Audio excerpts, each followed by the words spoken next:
Hi guys, எல்லாரும் எப்படி இருக்கீங்க? முதல் T20 போட்டியை இந்திய அணி அபாரமா வெற்றி பெற்று இருக்கிறது. இதற்கு முக்கியமான காரணம் தற்போது நம்ம தமிழக வீரர் வருண் சக்கரவர்த்தி தான் அப்படிங்கிறது எல்லோருக்கும் மகிழ்ச்சியை தான் ஏற்படுத்தி இருக்கிறது. 2022 ஸ்டார்டிங்ல பாத்தீங்கன்னா இந்திய அணியில அவருக்கு வாய்ப்பு கொடுக்கப்பட்டதுங்க. ஆனா அந்த வாய்ப்பை அவருக்கு சரியா பயன்படுத்திக் கொள்ள முடியல. அதற்கு பிறகு இந்திய அணியில இருந்து ஒதுக்கி வைக்கப்பட்டாரு. கிட்டத்தட்ட 3 வருடங்கள் ஐபிஎல் தொடர்ல ரொம்பவே போராடி தன்னுடைய திறமையை நிரூபித்தார். 2024 பாத்தீங்கன்னா வருண் சக்கரவர்த்தியால தான் கொல்கத்தா அணி கோப்பையை வென்றது அப்படிங்கிறதே சில முக்கியமான விஷயம்தான்.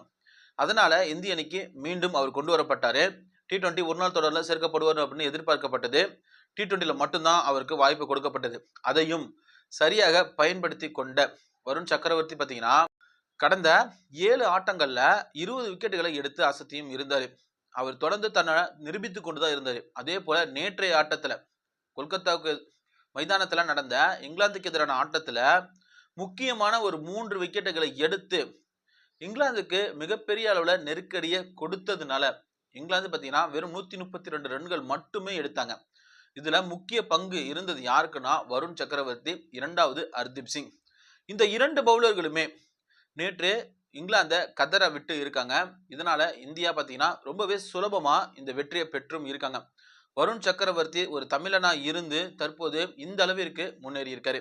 ரவிச்சந்திர அஸ்வின் தான் இந்திய அணியில அசைக்க முடியாத ஒரு பவுலரா இருந்தாரு. அவர் சென்ற பிறகு ஒரு தமிழன் கூட இல்லையே அப்படின்னு வேதனைப்பட்ட நிலையில தற்போது வருண் சக்கரவர்த்தி தன்னுடைய திறமையை நிரூபித்து தற்போது இந்திய அணியில சோபித்துக் கொண்டு இருக்கார் அப்படிங்கிறது மிகப்பெரிய ஒரு மகிழ்ச்சியான தகவல்.